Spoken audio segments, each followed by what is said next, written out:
नमस्कार, जय श्री कृष्ण। माया करिश्मा पेसवाणी ऐं मुंहिंजे चैनल कृष्ण कृपा केवलम में तव्हां सभिनीनि जो स्वागत आहे। जीअं त चालीहो हले पियो ऐं मां तव्हांखे लाल साईं सां संबंधित आखाणियूं ॿुधायां पई। मां पंहिंजे जीवन सां संबंधित सत्य घटनाऊं ऐं चमत्कार बि तव्हां सां शेयर कया हुआ लाइव अची करे। हुन जा वीडियो बि अगरि तव्हां न ॾिठो आहे त ॾिसी सघो था। ॿी बि आखाणियूं मां घणेई शेयर कयूं आहिनि, हेठि डिस्क्रिप्शन में लिंक आहे, तव्हां ॾिसी सघो था। अॼु जी आखाणी इहा आहे कि लाल साईं खे अमरलाल नालो के ॾिनो ऐं के चयो कि तव्हांखे जिंद पीर करे पूॼियो वेंदो। त हलो इहा आखाणी ॿुधूं था। इहा आखाणी हिन प्रकार आहे।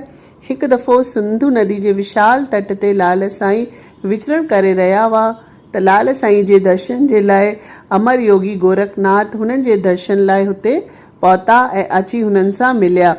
हुननि खे ॾिसी करे ई लाल साईं हुननि खे श्रद्धा सां नमन करे निवेदन कयो कि हे गोरखनाथ जी, तव्हां मूंखे पंहिंजो शिष्य ठाहिण जी कृपा कयो ऐं मूंखे गुरु मंत्र ॾेई करे धन्य कयो।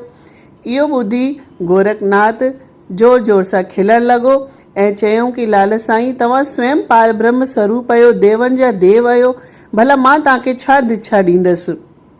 इहो ॿुधी करे लाल साईं पुनः निवेदन कयो ऐं हथ जोड़े चयूं कि वरी बि गुरु बिना सभु व्यर्थ आहे।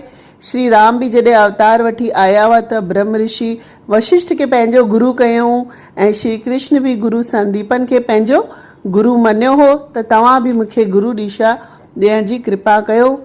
त लाल साईं जी ॻाल्हि जो मान रखंदे ऐं संसार खे गुरु जो महत्व सम्झाइण जे लाइ गुरु गोरखनाथ चयो त ठीकु आहे, मां तोखे अॼु गुरु मंत्र ज़रूरु ॾींदसि, लेकिन तुंहिंजे ऐं मुंहिंजे विच में गुरु शिष्य जो को बि भेद न हुजणु खपे।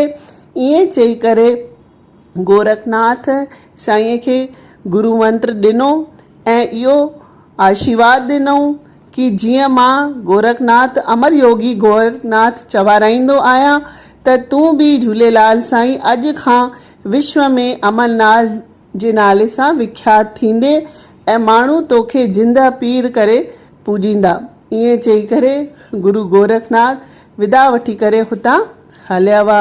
लाल साईं हुननि खे पंहिंजो गुरु स्वीकार कयो ऐं हुन ॾींहं खां लाल साईं जो हिकिड़ो नालो अमरनाल बि पियो। लाल साईं हुन खां पोइ घर अची आजीवन ब्रह्मचर्य व्रत जो पालन कयूं ऐं पंहिंजे भाउरनि खे मोह माया जो उपदेश ॾिनो कि मोह माया त्यागे छॾिजे ऐं जल ऐं ज्योति जी उपासना जो बि उपदेश ॾिनऊं।